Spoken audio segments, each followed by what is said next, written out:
Hi guys, so I saw the Ironheart trailer recently and I wanted to give some of my thoughts for why there's a 64% negative feedback rating, which I think is certainly justified. It's about 2 to 1 now. The dislikes are up to about 400K now. One of the things that jumped out to me when I was watching it was that it really just seemed like a knockoff of Iron Man that was done basically set in kind of an inner city, and this was going to be this kind of woke, um girl power, uh black woman overcoming adversity story. And I don't think that works for a couple of reasons. One, I don't think the actress can pull this off. She seemed very awkward when she was trying to do this kind of like street vibe mannerisms. I didn't like that it was felt so inauthentic to me. And another thing I didn't like about the trailer was she's coming off as very arrogant. I think there's uh, a voiceover of someone saying, "You just want to be recognized for how great that you are."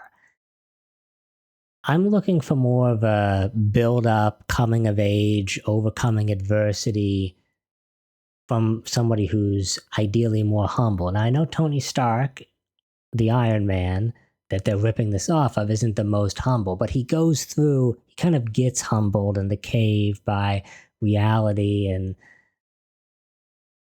it's a hard thing to pull off in the best of times with great actors like Robert Downey Jr. The arrogant superhero that you root for isn't something you see a lot. And I think the reason you don't see it a lot is because it is really hard to pull off, though Iron Man does do it. This to me seems like a, a poorly written script. Even the way they speak doesn't really seem true to me. Like at one point, the character says, I just want to be iconic. And I want to create something undeniable. Like, who says something like, I want to create something undeniable? And I get wanting to be iconic and whatnot, but it's not, it comes across as cringy and cheesy in a movie trailer, particularly when hardly anyone knows this character. There's not exactly a groundswell of support for Ironheart being made, which is one of the reasons why Disney is not really pushing and marketing this very much, despite probably spending 150, maybe I've even seen estimates of $200 million on this short little, 6 episode series. They only dropped the trailer 40 days before when it's going to release. That tells me they don't really have any confidence in it, because if you had confidence, you'd want to do a lot of little drips and marketing to build up enthusiasm for it. And ironically, despite them making this to appeal to, a very woke crowd, and they want to, go to the fancy dinners and say, look at, we're fighting for, uh, black women's empowerment and whatnot. This is actually going to backfire on the executives who made this, I think, because if you think about it, they're not actually marketing this in the way that you would if you were going to succeed. And the same people who are crying racism and sexism and everything they see in television are going to say, look, the reason this failed is because you didn't give it the full marketing push. You didn't create a bunch of trailers, do a bunch of drips over months and months, and really push out the ads. And of course, they're not doing that because this thing's going to bomb, it's going to be terrible, and they don't want to spend another $100 million marketing something that's going to fail. And when it does fail, it'll damage the Marvel brand even more. One of the reasons why Marvel movies are really not uh, punching up and scoring these huge box office hits like they used to is because the Marvel brand is continually damaged by movies like The Marvels or this, for example.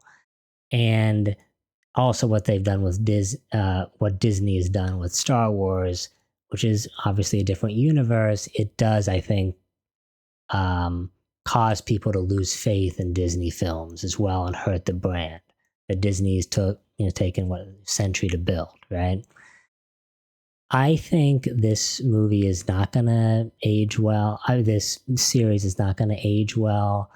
I think they would be best if they just really cut their losses and just made one season and then quit. In my mind, there's a push for a lot of this forced diversity in series because I think they think it will play well over time when people look back at it, which I don't believe it will. And it'll have like an evergreen quality to it because people will want that more diversity in the future. And I think there's a desire of the executives and other people in the corporation that just want to, they don't, at a certain point in your career, you don't just want to be a money guy, you want the a status guy. And that's why, billionaires like to buy, one of the many reasons they like to buy newspapers. It's why they like to build, these big charities. They want not just the money, but the status. And I think inside these companies, there's a desire among many executives to want to be able to go to the cocktail parties and say, no, I don't just make movies. I'm saving the self esteem of Black Americans all over the United States, which frankly, I don't think it does because when people look at this, I think it creates a backlash because people think this woke stuff and is, infesting everything we love. And we would have had a potentially good series instead of this one, but we don't get to have that because we have to have this forced diversity. And in my mind, forced diversity really ends up creating more of a backlash against potentially good films that could come down the line. Because when I see this kind of forced diversity, I mean, this trailer looks bad, and I'm confident this will be bad, but potentially there could be a good series in the future that actually has a good, likable character, and people just, they get flashbacks to Ironheart and being burned, and then they don't even watch it, right? So I just wanted to give my, 2 cents on this Ironheart trailer. I'm not thrilled to see it. I'm going to keep watching the story to see, how the series does, but I have a feeling it's not going to do well. Let me know what you guys think in the comments below. I'll be down there. Do you think that Disney's just gonna keep churning out this stuff, or you think they're about woked out at this point?